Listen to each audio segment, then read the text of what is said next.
Dasturimiz davom etadi.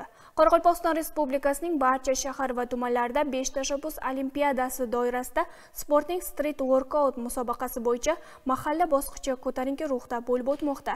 O'zbekiston va Qoraqalpog'iston sport vazirligi vakillari Xo'jayli tumanida bo'lib, musobaqa jarayoni bilan yaqindan tanishdi. O'tgan yilning o'zida respublikamiz yoshlari 5 tashabbus olimpiadasi bo'yicha sport yo'nalishida 36 ta medal, tanlovlarda bo'lsa 14 ta, jami 50 ta medalni qo'lga kiritib, O'zbekiston bo'yicha birinchi o'rinni egallagan edi. Joriy kunlarda respublikamiz bo'ylab 5 tashabbus olimpiadasining 2025-yilgi yangi mavsumi doirasida 26 ta yo'nalishdagi musobaqalarga start berildi. Jumladan sport yo'nalishida respublikamizning barcha shahar va tumanlaridagi mahallalarda sport musobaqalarining mahalla bosqichlari ko'tarinki ruhda o'tkazilmoqda. Shu munosabat bilan Xo'jayli tumanidagi Bayterak mahallasida sportning street workout yo'nalishi bo'yicha mahalla bosqichi o'tkazildi. Ushbu musobaqa jarayonlarini sport sohasida o'rganish olib borayotgan sport vazirligi ishchi guruhi bevosita kuzatib bordi. Bundan tashqari ishchi guruh tomonidan ishtirokchi yoshlarga ommaviy va professional sportning ahamiyati 5 tashabbus olimpiadasi musobaqalarini aholi o'rtasida ommalashtirish yuzasidan tavsiyalar berildi.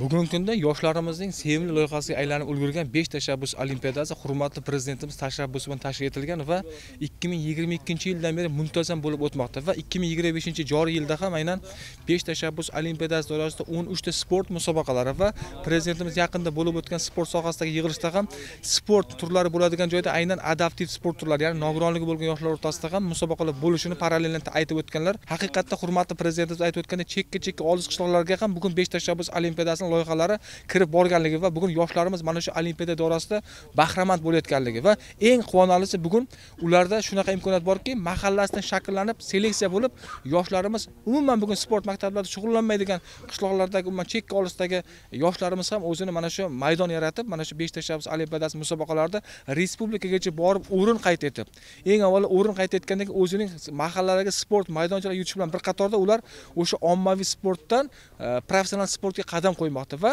bu 5 tashabbus olimpiadasi birinchi o'rinda yoshlarimizning bo'sh vaqtini mazmunli qamrab olishiga xizmat qiladigan bo'lsa, ikkinchi navbatda esa o'sha oddiy havaskor sport turidan ular qadam qo'yapti professional sport turiga va kelajakda olimpiada o'yinlariga ham aynan mana shu 5 tashabbus olimpiadasi zamin yaratadigan tizim deb to'g'risini aytib o'tmoqchiman. Mahalla bosqichida ishtirok etgan g'oliblar street workout yo'nalishining sektor bosqichida ishtirok etadi. Demak, O'zbekiston bo'ylab o'tkazilayotgan 5 tashabbus olimpiadasi joriy yili ham minglab yoshlarning o'z qobiliyatini ko'rsatish uchun imkoniyat eshigini ochadi.